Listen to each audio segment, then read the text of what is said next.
नमस्कार। हमारे official YouTube channel में एक बार फिर से आप सभी का हार्दिक स्वागत है। आज की वीडियो उन लोगों के लिए खास होने वाली है जो लोग ग्रेजुएशन कंप्लीट करने के बाद पीजी पोस्ट ग्रेजुएशन करना चाह रहे हैं एचपीयू से और सब्जेक्ट वो चूज कर रहे हैं पॉलिटिकल साइंस। जी हाँ, जो लोग पॉलिटिकल साइंस में एचपीयू या एसपीयू का एमए एंट्रांस 2024 में अप्रैल महीने में फिल होना शुरू हो जाता है, उसकी तैयारी करना चाहते हैं, उन लोगों के लिए आज की वीडियो खास रहने वाली है। आज की वीडियो में खास ऐसा क्या है? खास ये है कि एचपीयू एचपीयू का भी पता नहीं। एचपीयू जो है अपना एंट्रांस का सिलेबस शो नहीं करता, वो बताता नहीं अपना सिलेबस, लेकिन हमने पीवाईक्यू देखे और जो आपका सेंट्रल यूनिवर्सिटी के जो एग्जाम होते हैं उनका जो सिलेबस मैच करके हमने क्या किया है, आपके लिए एक सिलेबस तैयार किया है। तो वही उसी सिलेबस पे आज हम क्या करने वाले हैं, बात करने वाले हैं।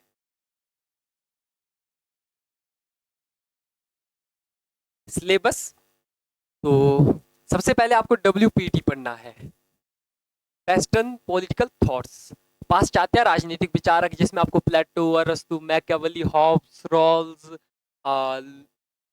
जेएस मिल, जेम्स मिल, ये सारी चीजें पढ़नी है। ये सारे ऑथर्स, ये सारे चिंतक आपको पढ़ने हैं।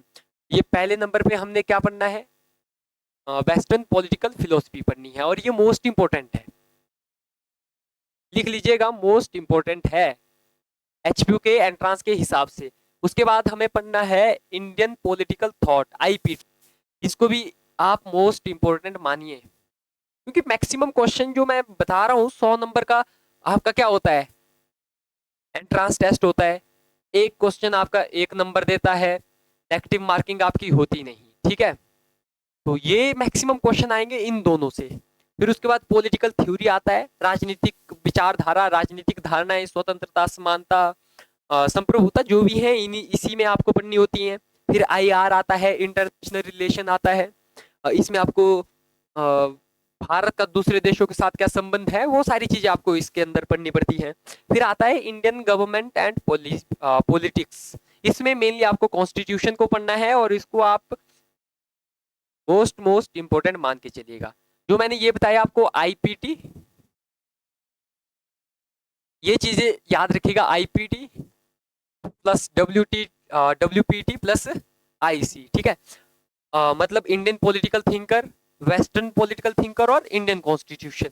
लगभग 50% से ज्यादा क्वेश्चन तो आपको इन्हीं तीन से मिल जाएंगे, है ना, फायदे वाली बात। तो ये तीन चीजों को तो आपको घोलकर पीना है।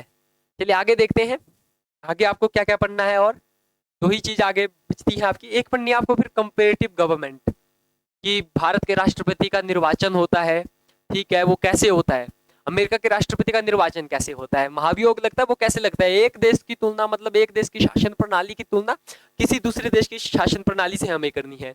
कॉन्स्टिट्यूशन का भी हमें क्या करना है, यहाँ पे तुलनात्मक अध्ययन करना है। फिर बाद में लास्ट जो चीज पढ़नी है आपको, वो पढ़नी है पब्लिक पॉलिसीज इन इंडिया, मतलब मेनली मान के चलिएगा पब्लिक एड, इसमें पढ़ना है आपको। पब्लिक पॉलिसीज में मॉडल पढ़ने हैं, टाइप्स पढ़नी है और इसकी प्रोसेस आपको पढ़नी है। ये चीजें आपको ध्यान में रखनी है। अभी हम क्या करेंगे, डिटेल में जानेंगे आगे, डिटेल में कि वेस्टर्न पॉलिटिकल थॉट है तो इसमें क्या पढ़ना है, किन किन चिंतकों को आपको पढ़ना है, इंडियन पॉलिटिकल थॉट है उनमें आपको किन किन को पढ़ना है। वेस्टर्न पॉलिटिकल फिलोसफी की सबसे पहले हम यहाँ पे बात करेंगे। तो सबसे पहले आपको, ठीक है, जैसे मतलब हर किताब में होता है, प्लेटो को पढ़ लीजिए, एरिस्टोटल को पढ़ लीजिए, मैकियावेली को पढ़ लीजिए, हॉब्स को पढ़ लीजिए, लॉक को पढ़ लीजिए, रूसो को पढ़ लीजिए, जेएस मिल को पढ़ लीजिए, कार्ल मार्क्स को पढ़ लीजिए, जॉन रॉल्स को पढ़ लीजिए। बाकी आपका बेंथम बचता है, हन्ना हारंट बचती है, 3-4 विचारक और बचते हैं, उनको अगर आप चाहें तो पढ़ सकते हैं, नहीं तो इन 2 4 6 8 से आपका काम चल पड़ेगा। ज्यादा हो गए, अच्छा 9 हो गए, इन 9 से आपका काम चल पड़ेगा, ठीक है।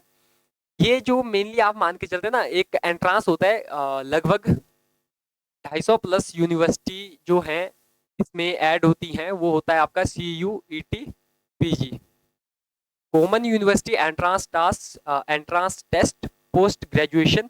फिर जो पॉलिटिकल साइंस का कोड होता है वो होता है आपका HUPQ18,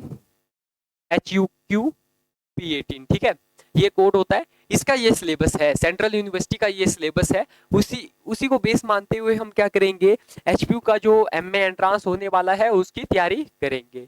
ये पढ़ लिया हमने वेस्टर्न पॉलिटिकल फिलोसफी में। कितने चिंतकों को आपको पढ़ना है?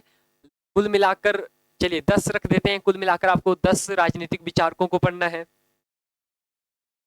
फिर आते हैं इन आईपीटी से, इंडियन पॉलिटिकल थिंकर से, इंडियन पॉलिटिकल भारतीय राजनीतिक विचारक से किस किस को पढ़ना है।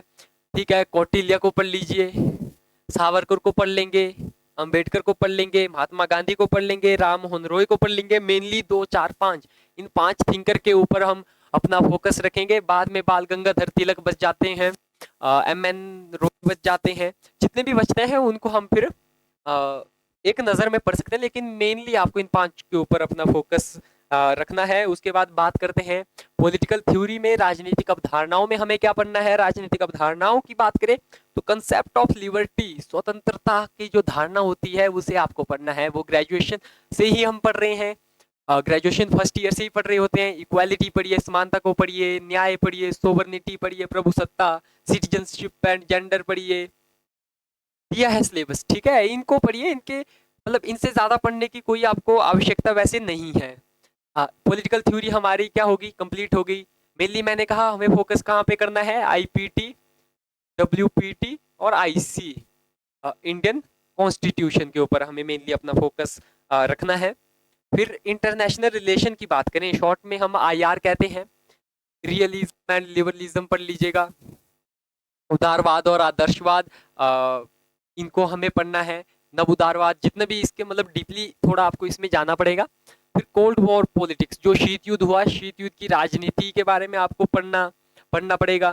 फिर जो आपके आईओ होते हैं, इंटरनेशनल ऑर्गेनाइजेशन, नाम मतलब गुट निरपेक्ष आंदोलन, SAARC, UNO, ASEAN, EU, European Union, Quad, G7, जितने भी आपके अंतर्राष्ट्रीय संगठन हैं जो विश्व बैंक मतलब महत्वपूर्ण भूमिका वर्ल्ड में निभा रहे हैं, उनको आपको पढ़ना है। फिर इंडियाज फॉरेन पॉलिसी, भारत की विदेश नीति आपको फिर इसमें पढ़नी है। भारत की विदेश नीति में आपको भारत का पड़ोसी देशों के साथ क्या संबंध है, उन चीजों को पढ़ना पड़ेगा। साथ ही में आपको ये पढ़ना पड़ेगा कि आखिर भारत की विदेश नीति के जो मूल तत्व हैं वो क्या है, किन आधारों पे भारत की विदेश नीति जो है तैयार होती है, वो चीजें आपको इसमें आईआर में पढ़नी पड़ती हैं एमए एंट्रांस के हिसाब से। फिर हमारा मेनली सबसे बड़ा पोर्शन जो है, सबसे ज्यादा क्वेश्चन जो आएंगे वो आएंगे यहाँ से, इंडियन गवर्नमेंट एंड पॉलिटिक्स से। इसमें आपको संविधान का भाग 1 आर्टिकल 1 से लेकर जो मूल संविधान में 395 आर्टिकल थे वो सारे आपको घोल कर पीने पड़ेंगे।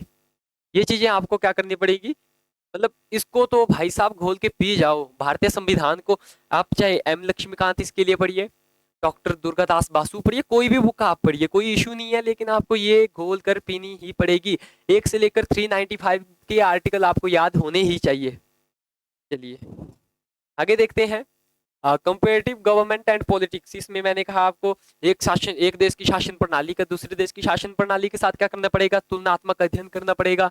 पॉलिटिकल कल्चर इसमें पढ़िए, राजनीतिक जो आपकी संस्कृति होती है उसको पढ़िएगा, पॉलिटिकल पार्टीज को पढ़िए, इलेक्टोरल सिस्टम को पढ़िए, अप्रोचेज और मॉडल्स को इसमें आप पढ़िए। फिर बचता है, चलिए अच्छा कुछ नहीं बचता, पब्लिक। चलिए बाकी सिलेबस ये था, मैंने कहा ना कि ये एचपीयू का ऑफिशियल सिलेबस नहीं है, क्योंकि एचपीयू का ऑफिशियल सिलेबस तो आता ही नहीं। क्या पता इस बार आ जाए, पर इस बार भी नहीं आएगा। तो ये सिलेबस आपको पढ़ना है, इससे बार कुछ नहीं होगा। एक आधा टॉपिक ज्यादा हो सकता है, एक आधा टॉपिक कम हो सकता है, लेकिन जो ये सिलेबस है ये मोर देन इनफ है, जरूरत से ज्यादा है। और पढ़ना भी आपको कैसे पड़ेगा, डीपली पढ़ना पड़ेगा। अगर आप पीवाईक्यू देखेंगे तो आपको जो है एग्जाम का लेवल पता लग जाएगा कि कैसा लेवल एग्जाम का आता है, टफ आता है, आसान आता है, कैसे क्वेश्चन पूछे जाते हैं। आज की वीडियो में तो हमने आपको सिलेबस के बारे में बता दिया, लेकिन अगली वीडियो में हम आपको पीवाईक्यू लेके आएंगे, पीवाईक्यू सॉल्व करवाएंगे। पीवाईक्यू को देखकर आप अंदाजा लगा पाएंगे कि पेपर का लेवल कैसा होता है। बाकी आज की वीडियो में इतनी ही जानकारी है, बाकी जानकारी आपको अगली वीडियो में मिलेगी। ठीक है, धन्यवाद।